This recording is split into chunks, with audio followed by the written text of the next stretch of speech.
Hello, welcome to another exciting edition of LinkedIn Live. I'm Gautam Gali, Solutions Engineer with Ovaledge. In today's session, we'll discuss challenges and solutions in implementing a business glossary. As we go through the session, we encourage you to ask questions. Joining me today is world-renowned data governance strategy consultant and upcoming author, Teresa Ansik. Hey, Teresa. Hey, Gotham, how are you? I'm awesome. Thank you so much for joining us today. I'm so excited right now. Would you like to introduce yourself? Sure. I've been Teresa Ansick. I've been doing data governance for 6 years now.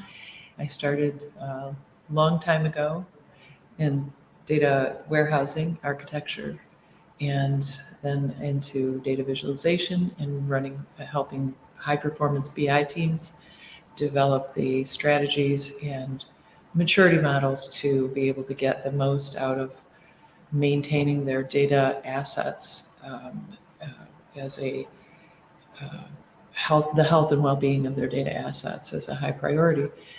And then came along data governance, which it was like everything to me, and I've been obsessive ever since, and having fun with it. Absolutely, because that's the most important thing, right? Absolutely. Cool. So we have an exciting session ahead of us. So let me pull up the agenda for today. Dun, dun. Cool.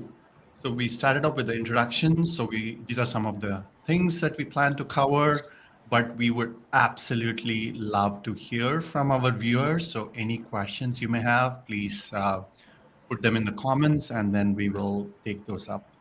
So just to get us started, so Teresa, do you want to help us understand what a business glossary is? Sure. It's important to know what you want out of your business glossary. It can be a little bit different for different companies. Um, and there are some creative ways that I see people deploying business glossaries. So, business glossary can be an area that you organize the terms for the business. Um, and sometimes people are using it for other reasons as well.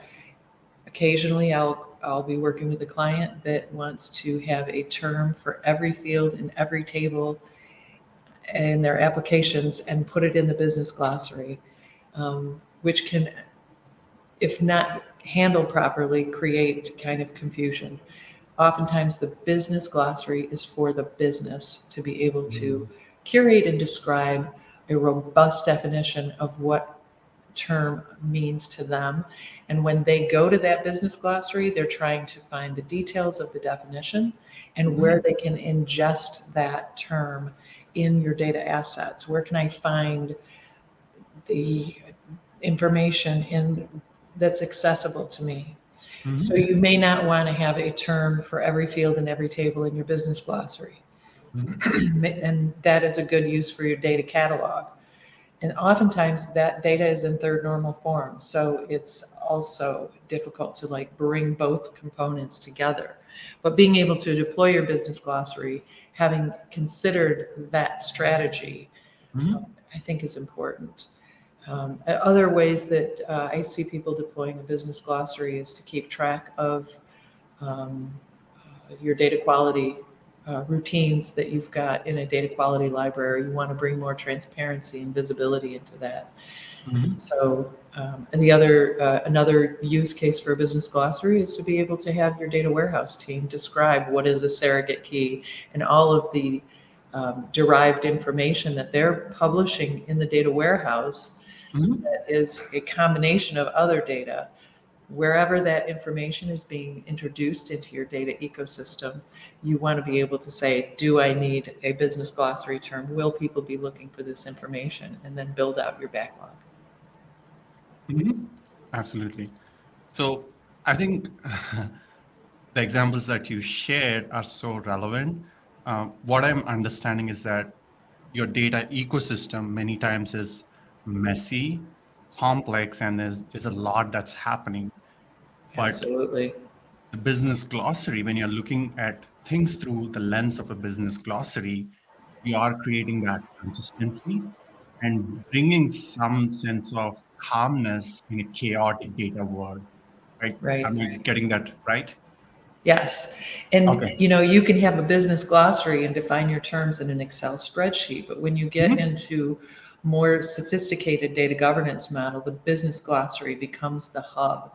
It's Mm. where we bring together the business definition, Mhm. where the information can be found, what the originating source is, where the information is being introduced into the ecosystem, and Mhm. you're pulling together how that term is related to other terms. Mhm. You're able to curate some additional extended metadata around that as well, Mhm. where you want to have approved abbreviations.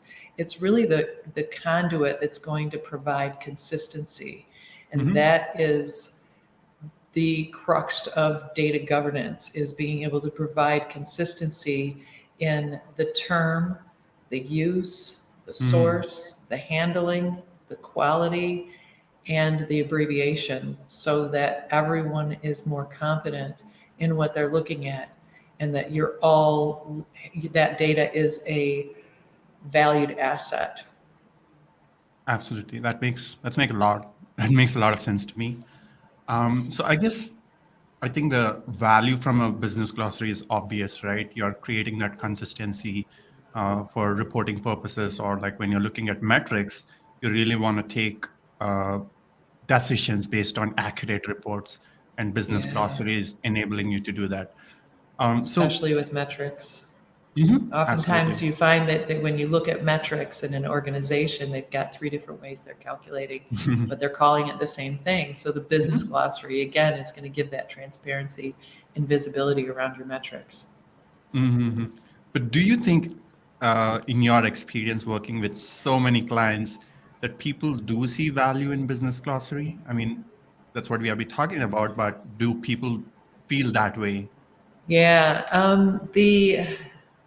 the people that have worked in organizations where they've been able to achieve that level of engagement in the business glossary, um, they sometimes will go to another organization as their career advancement or changes take effect, and they're like, "Oh my gosh, we need a business glossary here." You you can't imagine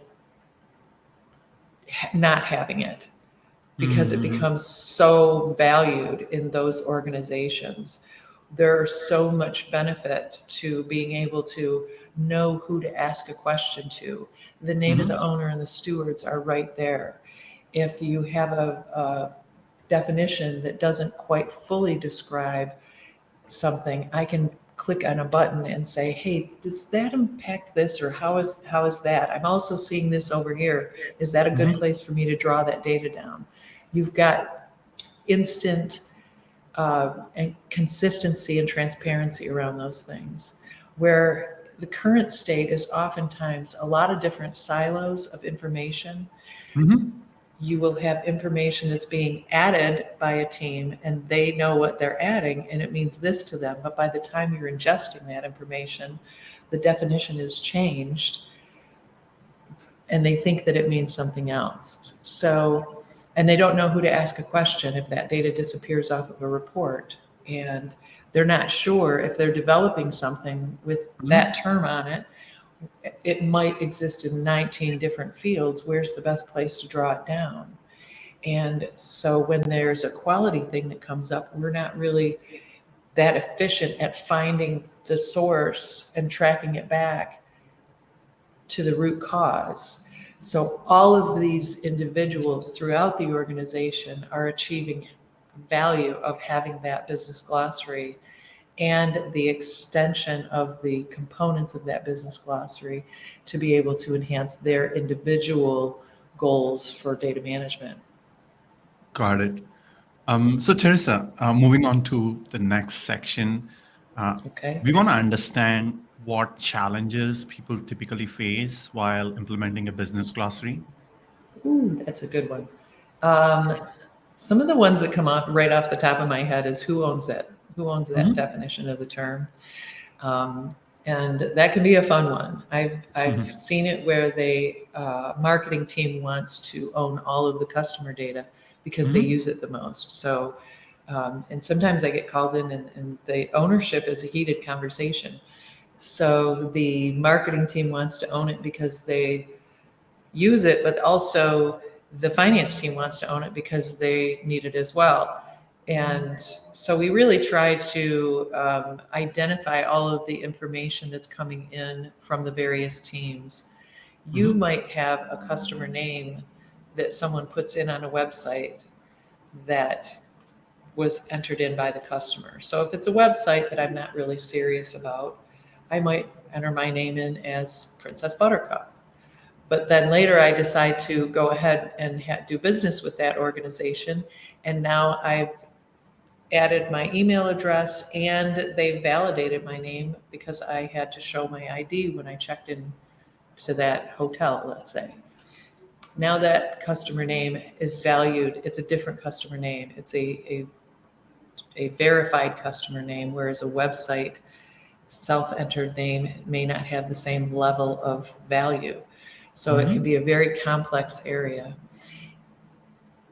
So how I've been able to have breakthroughs in that conversation when multiple people want to own a large chunk of data is to really go back to the roles and responsibilities document and identify what does it mean to own the data. So it doesn't mean that you have controls over it. Nobody can make any changes without talking to you first. It means that you are going to have influence over the process of how that data is collected, that you're going to work with the people that are introducing the information in order to define the information, because they oftentimes have the deepest understanding of how it was collected and the nuances about the way that it's being brought in. It also means that you're going to respond to questions as they come up, and you're going to build out all of those components that I just talked about in the business glossary. So there's a workload and a responsibility to owning the information as a service to the organization. And so when you get to understanding that, then what happens is the marketing team's like, oh yeah, no, that's not us. We just want to use it, and we want it to be accurate when we use it. And so when we go through that process, you start understanding what it means to have that ownership and what the goals are of the ownership. And then things tend to fall into place. Occasionally you'll have two teams want to own the same data but have different meanings on it. And there are processes on how to tease that out as well. You oftentimes end up having to create new terms in order to get the clarification and the transparency and the consistency out into your business glossary. Got it. I guess another pressing question is, like, how do we overcome some of these challenges that you just talked about? I think just to quickly summarize, you were mentioning about, definitions that are not robust enough, and maybe curating term at a consumption layer, which is very overwhelming. And then sometimes there could be inconsistent participation, or there could be multiple ownerships, right? These are some of the challenges that you listed out. So how do you recommend overcoming these challenges? I really think that it's important that when you're working with your business glossary and you're defining the terms in your backlog, that you do it strategically, and looking at your data demand layer to identify what are people asking for and how often are they asking, what is your audience for things, and then bringing it back to where is that being introduced, what business processes are contributing that data into our ecosystem. When you have clarification of roles and training and responsibilities, a lot of the challenges take care of themselves. Also, I strongly advocate for executive sponsorship in building out your business glossary. There are two types of companies that I hesitate taking on, and that is when they bring one person, they hire one person to bring in data governance, and they're not sure what it is, but we hired somebody and they're supposed to be doing data governance. That is a very challenging situation if they don't have the executive sponsorship so that they can develop the vision and the roadmap. Mm-hmm. The other one is we are doing data governance in order to pass an audit that's coming up in 2 weeks. No. So when you're dealing with the business glossary and creating the roadmap and the vision, and you're able to take the time to do a full 360-degree walk around what your vision is and all of the extended components that you're trying to embed into that business glossary Mm-hmm. and create an environment where you can achieve those things, I think that you're going to be doing yourself a big favor in the future. Mm-hmm. Absolutely. I think you shared with us a document about the questions to ask while Oh, curating yeah. your terms. So let me just pull up on my screen and maybe you can throw some light on that. Sure. This document speaks to some of the challenges in getting a business glossary that is going to create engagement. People are going to go there and they're going to get answers for what they're looking for. So I think one of the most dangerous things that organizations want to avoid is publishing a business glossary that have definitions, terms that are too vague, poorly defined. If you're, and I heard Scott Taylor suggest that you call it cheeseburger definitions, and I really liked that.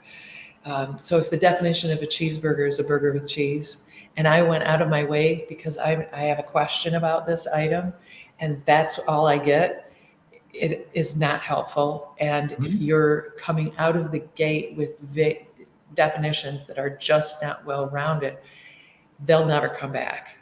So you want to make sure that you have a high value business glossary. And Mhm. what does that mean? It means that we've asked 20 questions of the term. Mhm. So we will ask questions like, is this term too vague? If you have a term called status in your business glossary, that's too Mhm. vague. What kind of status are we talking about? So you want to make sure your terms aren't too vague, that they really expand on the item that you're describing, that you find out where is it coming in your ecosystem, and then we support teams by having them answer all of these questions. We're trying to draw the siloed experiential information out of the organization and deposit it into the business glossary. And Gotham, I think you were there when we were working with one of our clients, and they were talking about the contract ID, which I thought was going to be a really boring conversation. And we had a team of 8 discussing it, and somebody said, "Hey, the first 2 characters of the contract ID indicate the region for the contract." And there were other people on the call, and they were said, "I've been here 8 years and I've never known that." That would have been so helpful.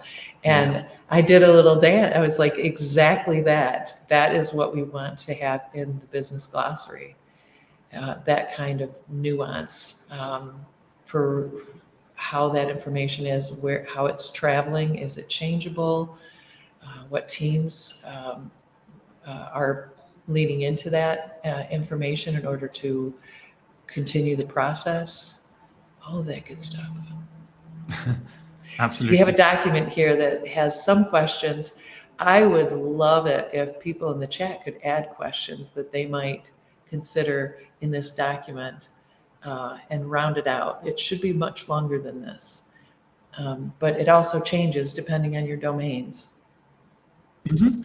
And a little bit about this document, this is just a sample which you can download from the link that's posted in the chat, but we have way too many templates and guides that will really, really help you get started with the governance program. So you can visit academy.ovaledge.com, do a lot of certification courses, get these templates, and we also have a lot of blogs you can check out and get all these resources. Perfect. So Let's move on to the next question, which is around how do you actually go about implementing a business glossary? So we understand the value in it, Mhm. we see some of the challenges, and you suggested some solutions to overcome those challenges. But like, let's say you're just getting started, how do you Yeah. go about it? Like, where do I start? Um, I think that when you're deploying enterprise business Mhm. glossary, I see that there's kind of two variations of how organizations are pulling that together. They're either creating their owners and stewards and having kind of a team approach um, to curate sometimes their committees, but they're moving away from that. But they're building out their backlog and moving towards publishing their terms. And then there are other companies that are mostly the really large companies, and they're taking more of an enablement approach, Mhm. and where they've got the terms and they're publishing the terms, and they're asking that all of the individuals that are engaged with those terms contribute to the conversation. So they have a steward who is in charge of creating that business glossary term. And every time somebody's asking a question, they continue to refine and evolve that term. But it's not so much of a committee where we're going to take these 5 terms and then take these 5 terms. They're like, put all your terms in here and then put what you know to be a good definition to get us started. And then people will continue to collaborate on top of that. And that is how we'll build out our business glossary. And then they do more of a progressive approach from there. How are they related becomes something we work on later and Mhm. so forth. So it's kind of an enablement and a refining of the business glossary, where the other approach is to say, okay, we're taking on this term this week. Now we want to take on this term and find the source where it's coming in. Where is it traveling to? How many assets are we using? What is the privacy? Uh, Mhm. can we post reusable code with it? Can we? And they're checking every single box and then moving it to production in a more refined manner. That makes sense. So, Teresa, I think we have a lot of questions in the chat. Some. I think this is a good opportunity to answer a few of them. So, let me pull it up on my screen. So, this is the first question.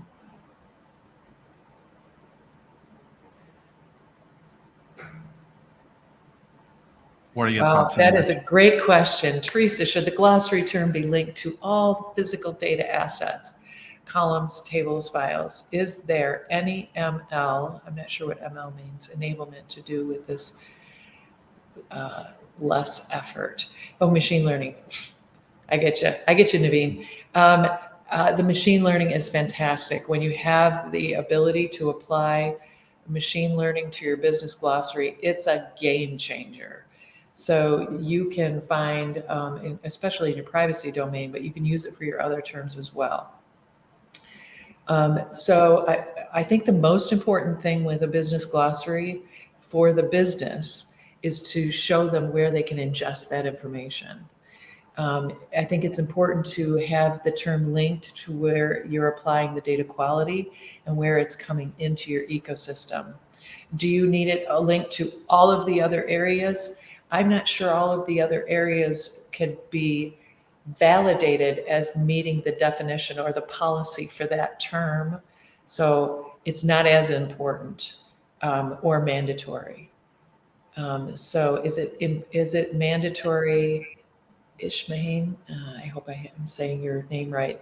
Is it mandatory to link the business glossary to a data catalog? Is it mandatory? No, I think some people have their business glossary just linked to their assets or even in an Excel spreadsheet so that people can find the definition. But is it a best practice? I think so. I would hope that we can link it to the data catalog.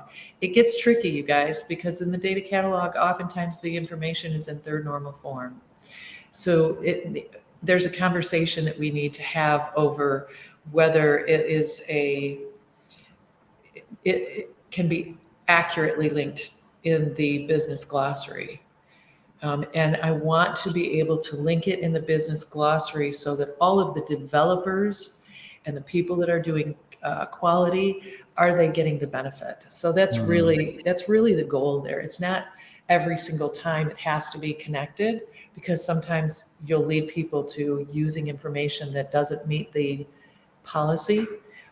But you want to have that conversation on how we can connect it to the business glossary, where we're going to get value and speed to market.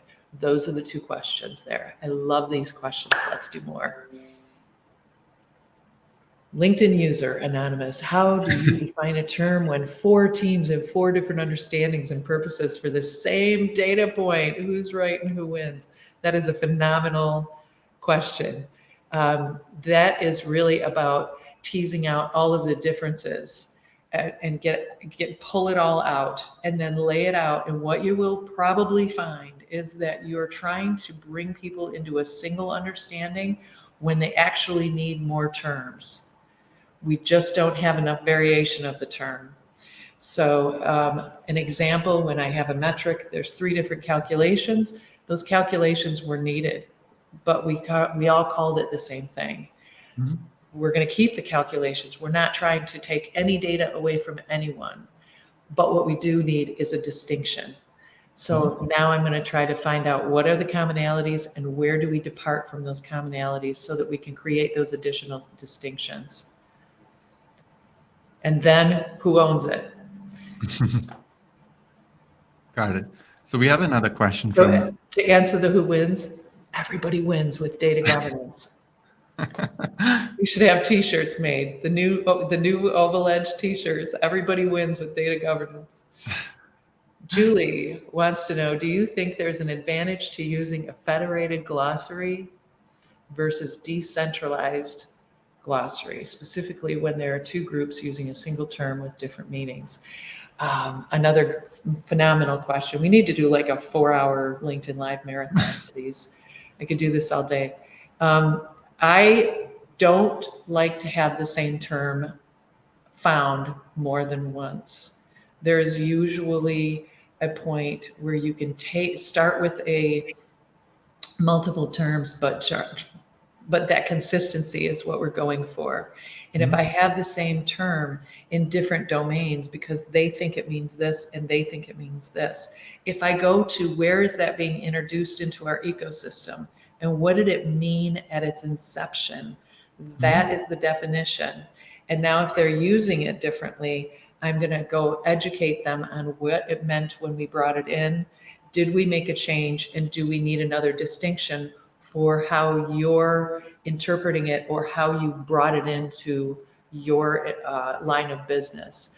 So each line of business owns the definitions for the information that they are adding into the ecosystem.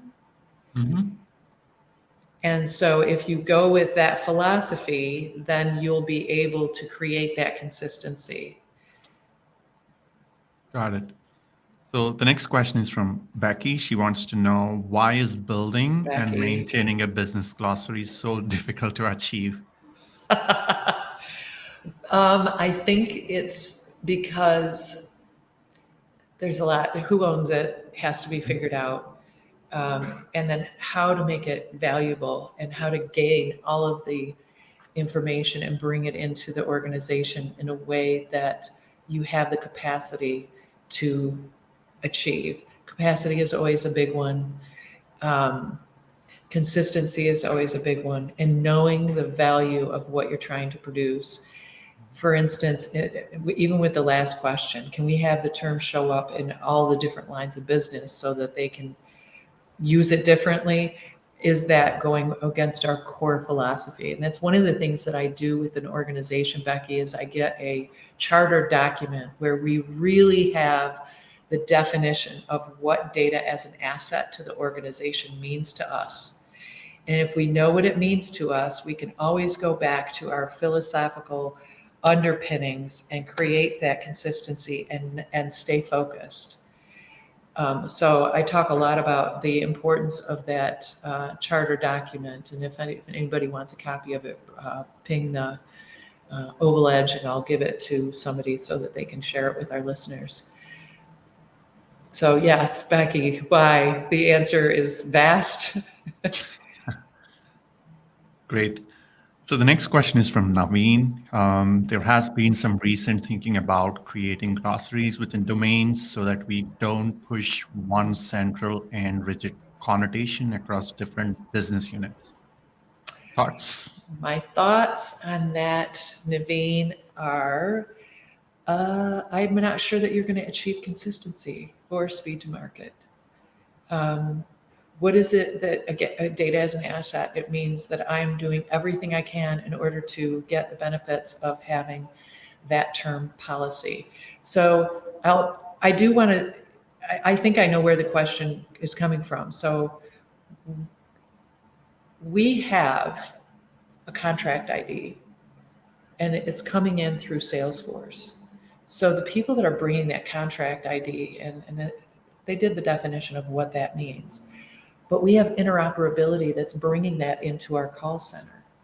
Our call center, when a person calls us, they're going to pull that contract and it's going to magically appear over in the call center. If I'm pulling a call center report, it doesn't make sense to have them go to Salesforce to get that contract ID. I'm going to pull it from here.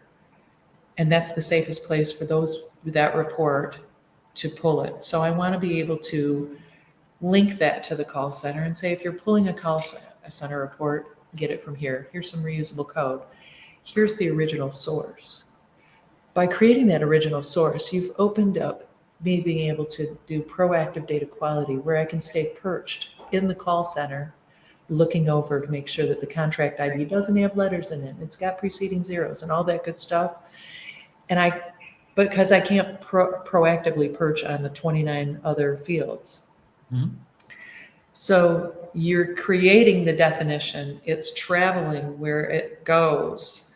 But if there's a question on how it's being used, or if they're changing the definition during that data's journey, they need to go back to the original conversation and refine that and share that information without having your audience to your business glossary go through 5 different terms in order to try to understand that. And again, it's the audience experience of your business glossary that you want to keep in mind.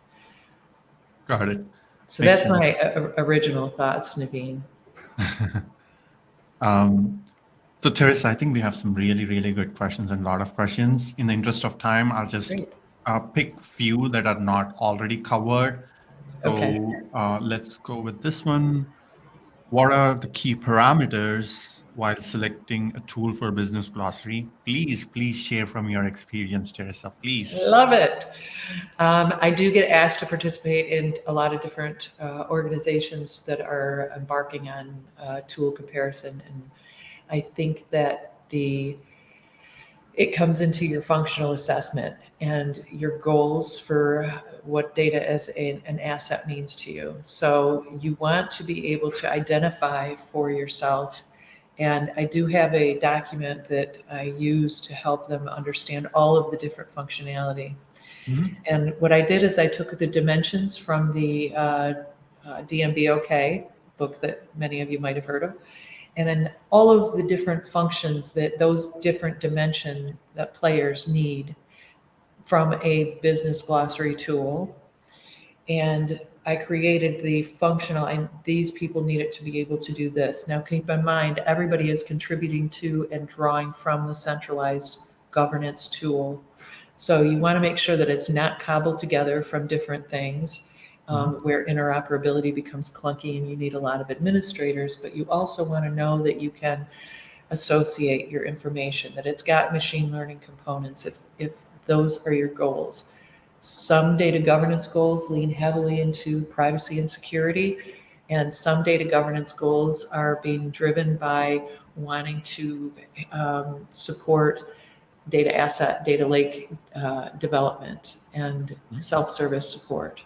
So you want to know what it is that for the goals of your organization. So from all the functionality, you're going to want to identify what is important to your conversation right now, and then take that and assess the different tools to make sure that you're going to get the needs met and know what you're going to have a high rating on and what are your deal breakers. It's kind of like setting up a dating profile. Cool. Let's look at another question. Here we have from Oba. Is there a way to compile a glossary without data ownership? Yes, there is.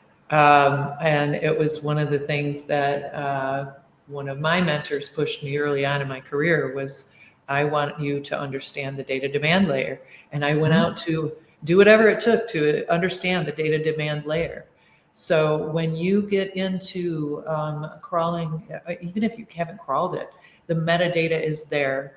So find out what reports and columns are being asked for most often. And I have, if you've already crawled them, you should be able to download them. And I can come back when I meet with a team or a department, I bring this with me and say, here are the reports. You have 110 reports that you look at most often. Here are the people that are looking at your reports. You can get this out of Power BI. You can get this out of MicroStrategy. You can get this out of Crystal Reports. So I bring it to them and say, you are calling for these terms this many times. You have this term 52 times out of your 110 reports. This is where I think you should be strategically building your business glossary. You're trying to provide consistency to the business. That's where you're going to get your credibility, your reliability, your confidence from your business users, is in being able to come back to them with that knowledge and then being able to strategically build out those backlogs. What I try to avoid is saying, okay, we're going to do a business glossary. Tell us what terms are important to you. And then we mull around for a while trying to make up a list of terms. And then it becomes a lot of people that have had start and stops. That was the position that they were in. So I really advocate for having somebody from your business intelligence, data services, analytics team help with getting insight into those things. And another question that probably is a very good idea is, Dongming has this. What are the tools that we should use to build business glossary? And I have a follow-up question for you, Teresa, on this. Because let's say I just want to get started with data governance. I don't want to buy any tool, right? Okay. Can you tell me like quick and dirty way to just get started with the business glossary Sure, without sure. spending any money? Again, get into your data demand layer. Find out what is in your data demand layer. Send a survey out. Find out what the confidence level is from the organization in your. Start getting an idea of where the lack of confidence is coming from. Do they know who to call when there's a data quality issue? Do they know? Are they aware of what terms are critical to the organization? So down and dirty, go ahead and start with Excel. If you're taking on data governance, there is months worth of work you can do to establish the underpinnings of data governance to support a program so that you can do your charter. What are we trying to do? Who is our executive sponsorship? What are our primary goals? What features do we need that are deal breakers when we do go to look at tools? A lot of people say get started on Excel spreadsheet. You can do that. I wouldn't discourage it, and continue to grow from there. But I would recommend, if I had to start tomorrow and I didn't have a tool, I would be diving into my data demand layer. Well, thank you so And much. what tools should we use to build a business glossary is clearly Ovaledge. It's going to give you the most functionality. I'm saying that because thank you for having me on your podcast. Absolutely. And I think one thing that really rocks about Ovaledge is that it's an end-to-end governance platform. And then you have business glossary, data quality, privacy, and all these modules when you purchase the product. And then you can really start small. Going back to what you said, I just want to add business glossary, and the business users will just look at the business glossary Mhm. And the day you curate your first term, that's a moment of glory because you laid the foundation for a successful data governance program. And then you can start really, really, really small with just one domain, one category, and one business glossary term that's causing a lot of confusion. And there you go, as simple as that. Yeah, So I awesome. know we can go on and on because I know how passionate you are about data governance, Teresa. I know, we could be Um, here till 4 o'clock. so yeah, I Thank you think for the questions, everybody. I really appreciate it. The audience yeah, participation has been great. I know, I love it. And please do, if you have more questions, do connect with us. And then we have a lot of material. Before we wrap up, I do want to share something exciting. So if you are a consultant or a solutions provider, we have something called Service Partner, where you can sign up to provide Ovaledge services like administration or implementation or even strategy consulting. You can get trained in any of these things. You will receive access to sales, marketing, and all the incredible material that Teresa is referencing. And once you start bringing customers, you get to earn referral or commission on sales. So the link to sign up will be posted on the chat. So we are super excited that we recently launched this service partner portal. We already have a lot of partners, and really hope that if you are, a consultant or a solution provider, you do check out Ovaledge. So with that, thank you so much, Teresa, for inspiring us again, or at least me. I love hearing from you. There's always so much that I learn whenever you talk. I'm so excited about your upcoming book. Really Thank looking you. forward to reading that. And Sure. for all our viewers, thank you so much for joining and for all your questions. Please do follow us on LinkedIn. We have many more exciting sessions coming up. And yeah, see you guys soon. May good governance be with you. I love that. That's Yeah. our other t-shirt.